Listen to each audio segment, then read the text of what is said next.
Hakikatnya Allah yang menjaga makom Rasulullah, tapi syariatnya zahiran wa syariatan bifadli harakah Komite Hijaz yang dibawa oleh Mbah Wahab Hasbullah. Itu luar biasa itu, jasa luar biasa.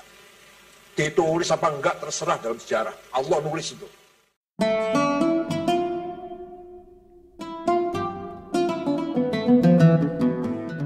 Selanjutnya, sambutan dari Ketua Umum PBNU oleh Bapak Profesor Dr. Kiai Haji Said Akil Siraj MA kami haturkan. Assalamualaikum warahmatullahi wabarakatuh. Bismillah, alhamdulillah, wassalatu wassalamu ala sayyidina wa maulana Muhammad Rasulillah wa ala alihi wa sahbihi wa man tabi'a sunnatahu wa jama'atah min yaumina hadha ila yaumin nahdah. Sahibul Fadilah Hadratul Mukarram Mustasyar PBNU Wakil Presiden Republik Indonesia Hadratul Syekh Profesor Dr. Kiai Haji Ma'ruf Amin A'azzahullah wa talaba qa'ah. Yang saya hormati Al-Mukarram Hadratul Syekh Ar-Ra'isul Am Kiai Haji Muftal Akhyar Hafidhahullah, Ibu Menteri Ida Fauzia, alumni Tambak Beras, Hafidhahullah, Dubes Aljazair, Ibu Maksusah ya, yang berbahagia, Ketua NU Jawa Timur, Ya Haji Marzuki Mustamar, yang akan memberikan ceramah, Al-Allamah, Ya Haji Baha Nur Salim, Gus Baha Nur Salim, seluruh ahli baitil atiq, min ahli baitil marhum al-maghfurlah, Bah Hadratus Syekh Mbah Kiai Wahab, Ibu Mahfudzah, Dr. Hasib Wahab, Ibu Munjidah, Ibu Hizbiyah, wa baqi usrah, hafizahumullah. Keluarga besar Tambak Beras, Badan Otonom, terutama muslimat, ketua muslimat yang kebetulan jadi gubernur Jawa Timur, insya Allah calon presiden RI tahun 2024. Saya dukung penuh, saya turun kampanye kalau mau maju presiden. Dan sudah terbukti kita dukung wakil presiden berhasil. Insya Allah kalau untuk Bu Hovifah berhasil insya Allah. Dan Ansor, Badan Nusa, Bergunu, Wabakil Badan Otonom yang kami hormati. Mbak Wahab banyak sudah ceritakan, tapi yang saya tahu, saya tidak akan mengulang yang sudah disampaikan. Mbak Wahab ada inspirator yang mempunyai gagasan membentuk jamaah. Matur ada Hadratus Syekh Mbah Hashim Ari, Mbah Hashim jawabnya nanti dulu sabar. Maka Mbah Wahab kemudian sambil menunggu izin dari Mbah Hashim membentuk Nahdlatul Tujar, Tasfir Afkar, Syubanul Waton, ringkas saja. Kemudian Mbah Wahab menjadi utusan Komite Hijaz ketika Wahabi menang, Raja Abdul Aziz Al Saud membongkar situs-situs sejarah Taif, kuburannya Ibnu Abbas bongkar, Mekah, Ma'la rata dengan tanah, termasuk makomnya Sayyidah Khadijah Al-Kubra, Abdullah bin Zubair, Asma binti Abu Bakar, dan para ulama yang lain, para sahabat yang lain, ulama yang lain. Kemudian rumahnya Maulid Rasulullah, rumah di mana Rasulullah dilahirkan, dijadikan WC. Rumahnya Sayyidina Ali dijadikan kandang khimar. Rumahnya Al-Arqam bin Abil Arqam yang pernah dijadikan tempat penggemblengan pengkaderan as-sabiqil awalin bongkar. Rumahnya Siti Khadijah yang Nabi Muhammad setelah menjadi zaujain, dari pasangan suami istri, pindah di situ selama bertahun-tahun, selama sekian tahun, dimasukkan ke pasar, Kemudian Babu Bani Syaibah, gapura di depan Multazam, yang dulu ketika keluarga Quraisy hampir perang saudara, berebut siapa yang berhak meletakkan Hajar Aswad setelah diperbaiki, dikembalikan ke tempatnya, berebut, maka mereka sepakat kita serahkan vonis keputusannya kepada siapa yang masuk ke sini melalui Babu Bani Syaibah. Yang masuk Nabi Muhammad, belum jadi Nabi belum. Nabi Muhammad masuk ke situ, masuk Babu Bani Syaibah. Abu Jahal mengatakan, hadzal amin. Ini yang akan mengambil keputusan. Dan ini remaja yang bisa dipercaya. Kemudian Nabi menggelar hutrohnya, masing-masing Nabi meletakkan Hajar Aswad di atas hutrohnya, sorban diangkat bersama-sama seluruh keluarga besar Quraisy, dan Nabi yang meletakkan kembali Hajar Aswad ke tempat semula. Walhasil tempat-tempat bersejarah dibabat habis oleh gerakan Wahabi. Makom Syafi'i, makom yang dulu tempat ngajarnya Imam Syafi'i di Masjid Haram, rata dengan tanah, dan lain-lain. Setelah itu kemudian ke Madinah, Baqi', 20.000 sahabat rata dengan tanah. Sayyidina Utsman, Sayyidina Hasan, yang lain-lain, Sayyidina Aisyah dan sebagainya, rata dengan tanah. Zaujati Rasul, kita nggak tahu mana itu. Sekarang pun rata dengan tanah. Nah, sudah selesai bongkar kuburan Baqi', tinggal sisa maqam Hadrati Rasulullah SAW, Sayyidina Abu Bakar dan Umar, yang ada di kamarnya Rasulullah, hujrahnya Rasulullah di pojok masjid itu, akan dibongkar. Maka Hadratus Syekh Almarhum Maghfurlah, Ra'isul Akbar, ya Haji Hasyim Asy'ari, membentuk Komite Hijaz. Diutuslah Yai Wahab, Haji Hasan Kipo, Syekh Ghanaim Al-Misri, orang Mesir yang tinggal di Surabaya, dan Kiai Zainul Arifin, pahlawan nasional yang dari Baros itu. Berangkat ke Jeddah, membaca surat Mbah Hasyim Asy'ari, pertama menyampaikan selamat atas keberhasilan Raja Abdul Aziz membangun Mamlaka Arabia Saudiyah, Kingdom of Saudi Arabia. Yang kedua, memohon agar imam dan khotib di Masjidil Haramain digilir rotasi. Misalkan seminggu mazhab Hanafi, minggu kedua mazhab Maliki, minggu ketiga mazhab Syafi'i, minggu keempat mazhab Hambali.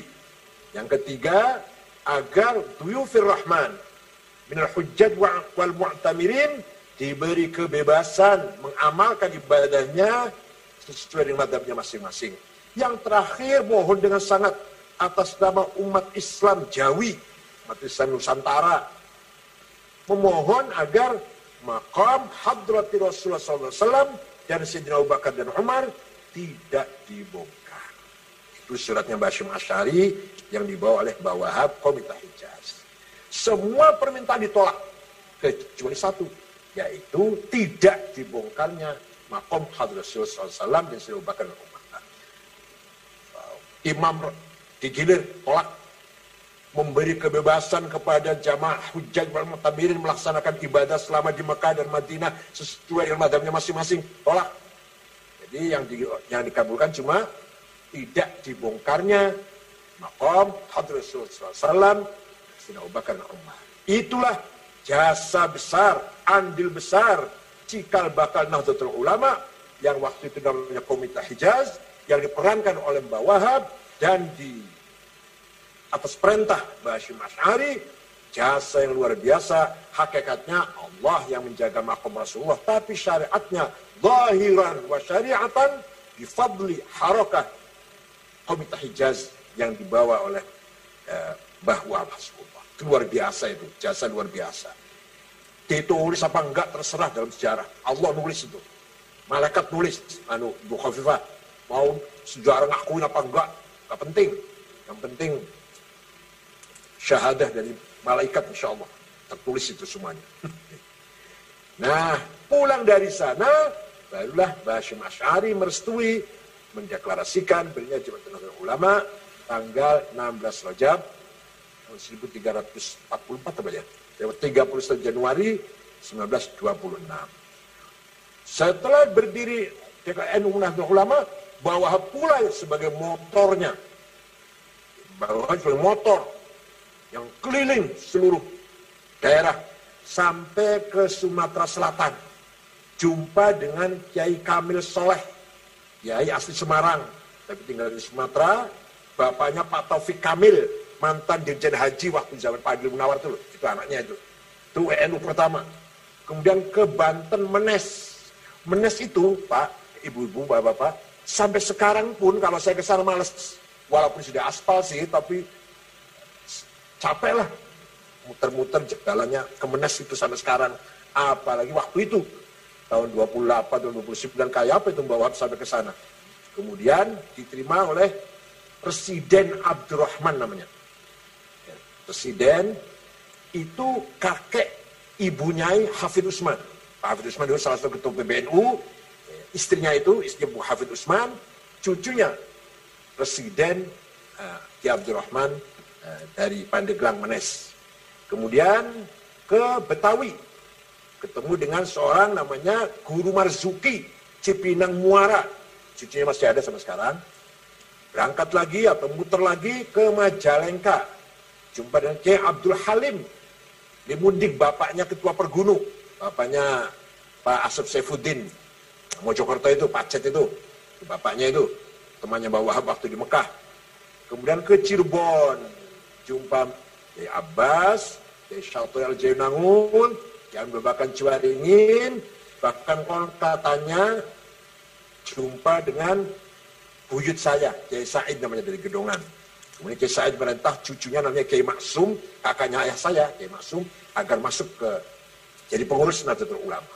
Kemudian ke Semarang Kiai Ridwan, Lasem Mbah Masum, Kudus Raden Asnawi Kudus, Cepu Kiai Ihsan, Lombok Timur, ada temannya Mbak Wahab di sana, Maulana Zainuddin. 1 bulan Mbak Wahab di sana. Melobi temannya agar mau bergabung, bersedia bergabung ke Nahdlatul Ulama. Tapi akhirnya gagal, nggak mau. Sana murid saya saja, namanya Guru Faisal namanya, di Lombok Tengah. Kalau saya mau bikin sendiri namanya Nahdlatul Waton, kata Maulana Zainuddin. Teman, sahabat sebenarnya. Akhirnya NU pertama di Lombok adalah di Peraya Lombok Tengah, namanya Guru Faisal. Itulah bahwa Hasbullah muter-muter dan catat. Dengan uang sendiri. Gak bikin proposal, muter-muter. NU sekarang gak bisa jalan tuh kalau gak pakai proposal. Dengan dana sendiri. Tanpa ngemis sana, ngemis sini. Itu luar biasa bahwa Hasbullah. Jadi misi luar negeri, misi internasional Nahdlatul Ulama dimulai dengan Komite Hijaz. Sesuai dengan semangat atau tujuan, goals, ghayah dari Nahdlatul Ulama adalah ukhuwah Islamiyah, watoniyah, puncaknya, peaknya adalah ukhuwah insaniyah, internasional namanya, internasional. Nah, situlah ulama memang sebagai al-ulama umana'ul ummah. Ulama itu yang menerima tanggung jawab membina, mendidik, memelihara, meningkatkan kualitas umat Islam. Itulah ulama sebenarnya. Bukan ulama cek-cek, ulama kawe-kawean, ulama tenanan seperti itu. Dan bawah itu contohnya. Oleh karena itu, dalam kesempatan haul ini, mari kita harus bangga. Kita harus yakin, nahnu ashabul haq, we are the honor of the truth. Kita harus yakin kita ini pemegang kebenaran. Mencari kebenaran di mana lagi?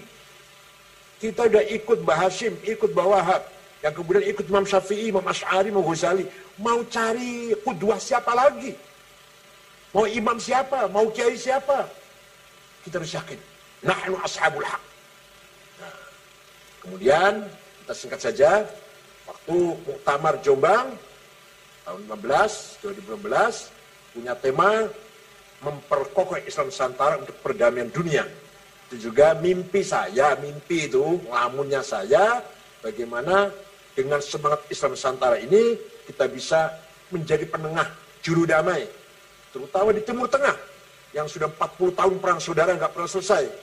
Alhamdulillah baru saja kemarin, hari apa kemarin tuh? Hari Senin Senin sore tanggal 29, saya diajak bicara konferensi Palestina. Undang resmi dari Qadil Qudah, Syekh Mahmud Al-Habbash. Sampai dubesnya datang sini kantor agar kita ikut bicara. Alhamdulillah kita ikut bicara, menjelaskan sikap Nahdlatul Ulama selalu bersama Palestina dan menolak Safqatul Qarn. Apa ya terjemahan yang ada terleksi, lelang abad 21.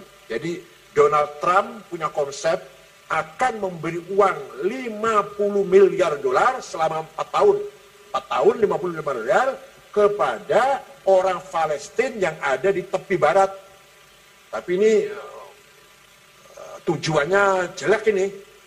Nah, silakan katanya orang Palestina yang ada di tepi barat, Dofa Gorbia, silakan hidup kerja, hidup tenang, nyaman, ada modal, ada dana, silakan.